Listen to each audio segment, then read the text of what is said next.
There's something that happened to me when I was around 3 to 4 years old, and I just realized how it shaped me, my adult life, how much it affected me, that little incident or event. Me, my brother, my mom, we were at the store, and my mom was probably buying groceries, and we saw a toys, me and my brother, and I saw a toy that I like, my brother saw a toy that he liked, and we really wanted to get them.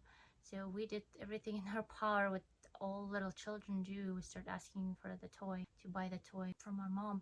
I don't think it worked, but we start maybe crying, or we saw, I think that the louder we are, it gets more attention, that people start looking at us. And at that time, I think it was really judgmental. Now parents are, if you see there's a child on the floor and he's throwing a tantrum, we just smile and we go. But at that time, I'm pretty sure parents would give harsher looks to other parents if their children are not well behaved. And anyhow, I'm giving explanation, but that's not what matters. Basically, we start throwing a tantrum, I think, and crying and asking for the toy. I really wanted a toy, and my brother really wanted a toy. I remember crying, and my mother just gave in, and she got it. She got the toys for us. So we are happy, and we got the toys. We go home and we sit down, and me and my brother play with toys, and it's just, life is good. It worked. Our strategy worked. We're happy playing with the toys, and my mom is cooking some lunch or maybe dinner, whatever the meal, and then she just comes out with a bowl of whatever she made, meal soup, and she starts eating it, smacking her lips and eating it, so like that it evokes the appetite, and we are getting hungry, obviously. And we asking if we can eat, where's our plates. And she tells us that because we chose the toy, we are to starve, we are to eat our toys, and because we don't have enough food for us. She only got enough for her, and we made the choice to get the toys, so we have to deal with it now. And she said, eat your toys. So basically the realization sinked in. We looked at each other, me and my brother, and we started just bawling. We just started crying. And after a certain time, my mom maybe feels bad, I don't know, or she basically gives us the food and everything. This is the end of the memory.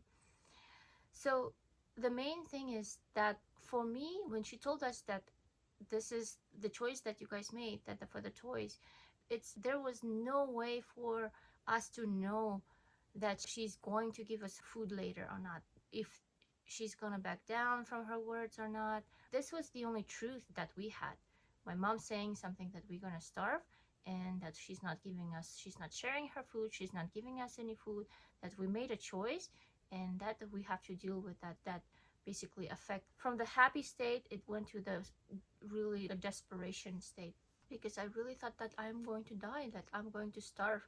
The feeling like I was already getting hungry, the feeling like I didn't know, I was just a child, I didn't know how I'm going to feed myself, I didn't know how I depended on the parent. So I felt tremendous fear, and there's the whole bunch of emotions that in the same bag, in the same time, that I felt that it was regret, shame, that I shouldn't have get that, but also the way I, like, how could have I known that this is going to turn out this way. For me, it's basic, this little event, I internalize it as just that I can't really, my choices can lead to danger, that I am not safe, that there's nobody else to actually keep me safe, that even a parent can't not be counted as a safe person. Because if my mom is okay with us starving, if my mom doesn't want to share food with me, then I cannot rely on her. And that kind of placed me in this really difficult position where I have to be very hyper vigilant about how my mom, what she says, what's her moods, just to make sure that she doesn't abandon me to starve to death. And in a little child's mind, that I had to make sure that I behave well, or not to say anything. And I think that stems from that as well, to all my being this good girl and not asking for too much. It felt terrible. As I'm thinking about it now, I usually give the consequences to my children if there is something going like a tantrum. I'll give the choice, but I have never been given a choice. That was not a choice. That was stated as a choice, that we choose a toys, and that was our choice instead of a food. But verbally, the choice was never given. Verbally, it was never said, you guys have a choice, get a toys, or you can have a food and you can eat. You either starve if you get a choice toys, or you can not get a toy and have a food. So give a specific instructions so I understand what it will cost me if I'll get that. But the specific instruction didn't come. That's why I feel like this memory got stuck. And as I'm thinking about it now as well, this is just a pure manipulation. I talked to my mom about this memory, and she only laughed about it. It didn't really evoke any feelings as for in comparison. It's for her, and I'm pretty sure she thought it was a great way of teaching the lesson, and it worked for her. But she doesn't understand, and she doesn't know how it affected me growing up, how it affected deeply what I have to deal with, what I internalized. Because if you stated something as a choice and it was never a choice, and I have to actually, as a child, I depend on my mom, I depend on her openness. This was a pure manipulation as I think about it now. Pure manipulation. It makes me feel a certain way, unfair. That's the theme of, I hate people being unfair, especially the loved ones. I hate when they lie, because if I would have a choice, then I'll have only myself to blame. But if I have no choice, then I have myself to blame, but also very confused on how did I get there. I'll always on the lookout not to get in trouble, for not to get in dangers, everything. The world is a dangerous place. How I live my life now, I'm thinking all these little things affected me so deeply. I don't know if in comparison my brother got the same way, affected the same way, but I internalized it. In my relationship it shows up, in my life it shows up, in my daily life it shows up. As for me thinking back that it was just this little memory, and for somehow remember that, because it was traumatizing memory. It was a trauma memory. That's why. It wasn't just something that I stuck in my head. It's something that deeply changed my little Nelya's head thought process. I feel sad about it, but I can't do anything about then, but I can do something about now. And I think being aware of it is the key, because for a long time when I had this memory, when I remember those things, it's really difficult for me to think that my mom would do something bad.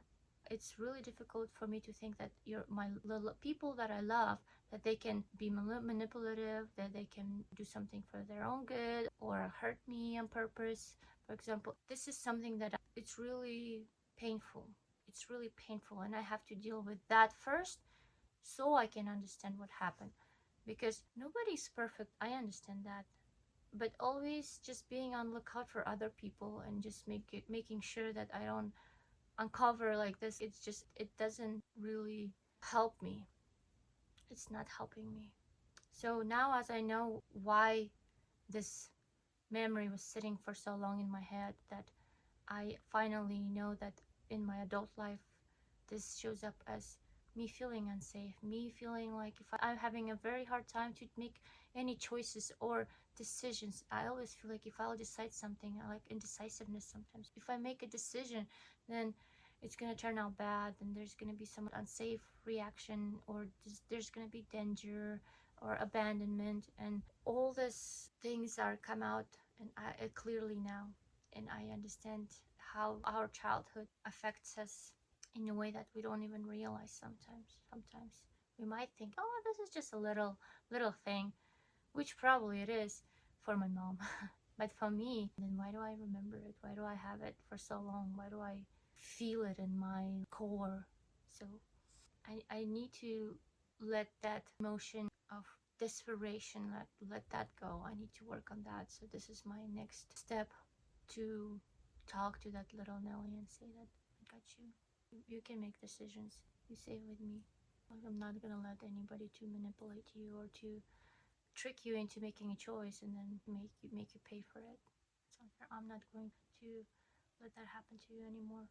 So I have to just have this talk to myself, and I have to do it constantly. I have to show up for myself constantly, because it feels like the most important person in the world, my mom, is doing things like that, and that's how it affected me. And obviously that's why a lot of times it triggers me so much when the other people do something like that, or it feels a little bit like that it's, even if it's a little bit unfair, it triggers such a big emotions. For example, now I know why it feels that way, why sometimes it's out of proportion. Because I always went through my life and I would be saying it's unfair, I hate unfair people, I hate when people manipulate or lie. That's fine. It's okay to be this way, but it's what I don't want. It's when my feelings are out of proportion, and I know why now.